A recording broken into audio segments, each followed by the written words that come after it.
Well, like Neil said, that if you've been on my Facebook page at all, you know that modesty is a passionate subject for me.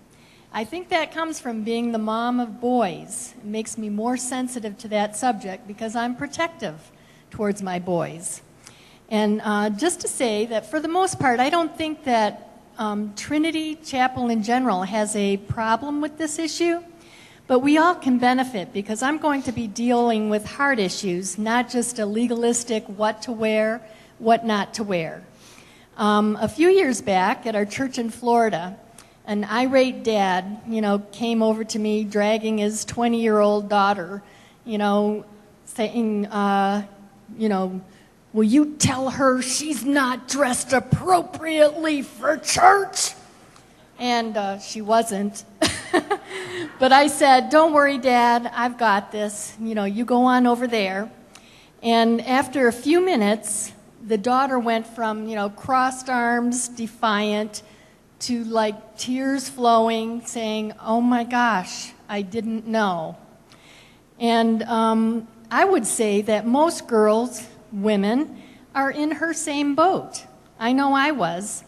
My own journey started back in the 70s when I came across an article by Melody Green, and that is Keith Green's widow, and it was titled, Uncovering the Truth About Modesty.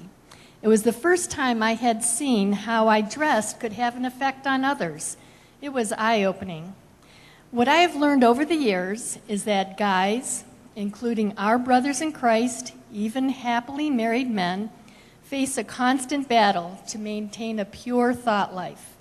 You see, men are wired, not weird, wired by God to be visual. Why God did this? I don't know. It's on my, I'm going to be sure and ask on that day, right after I find out what the purpose of the mosquito is.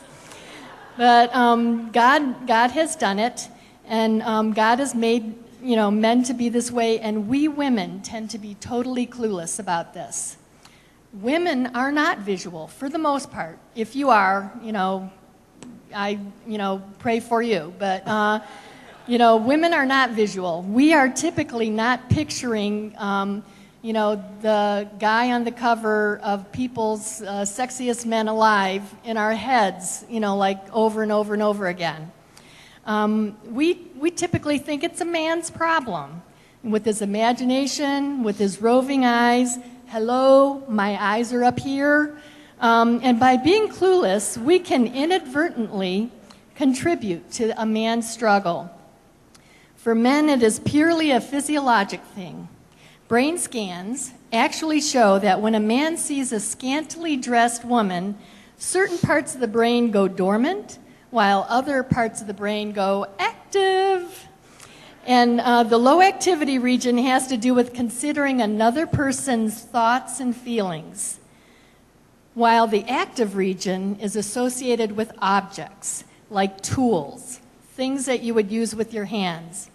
I don't know about you, but I would rather be seen for my thoughts and personality rather than being viewed on the same level as a hammer. Shanti Feldon writes in her book, For Women Only, a woman who is dressed to show off a great body is an eye magnet that is incredibly difficult to avoid, and even if a man forces himself not to look, he is acutely aware of her presence. She also writes, it's typically thought that men have roving eyes. A better understanding is that there are roving, underdressed women, and men can't stop from noticing their existence. And you would think that for our brothers that would be difficult enough. But men also have to deal with mental images that come to mind without warning, even if he does not want them there. And I'm sure you can agree that living in today's culture, there's a constant onslaught of images that just involuntarily burn their ways into their brains. In order to maintain godliness, our guys' eyes have to be averted and thoughts have to be brought under control on a constant basis.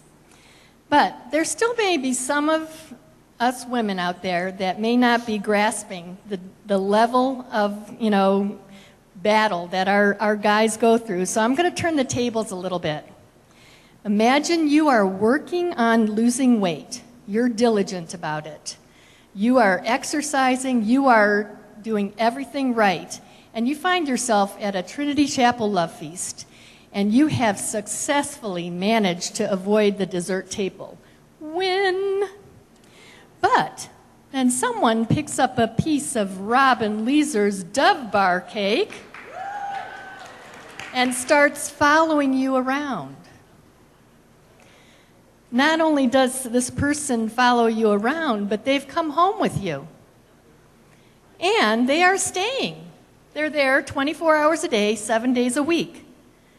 You are in a battle, aren't you? You are in a battle, and it is very difficult not to give in to that temptation. So sisters, knowing that, I have to ask, why would we knowingly add to our brother's struggle, to their constant battle?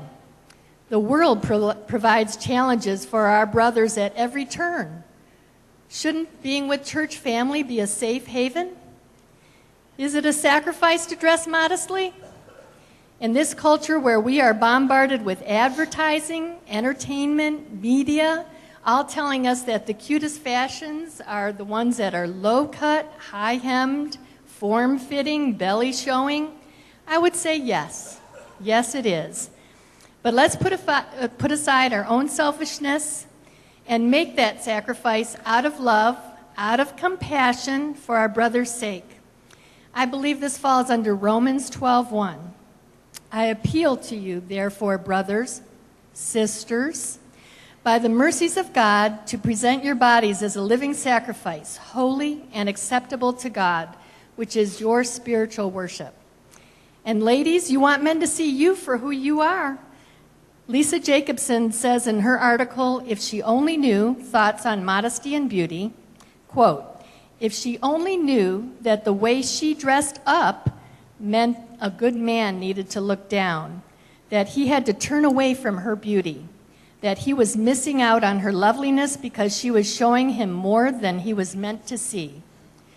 Philippians 2:4 says, let each of you not look to his, her, own interests, but also to the interests of others. So ladies, I say, modest is hottest, and dress to be valued for who you are, not with the mindset of being a crescent wrench. Take that back there.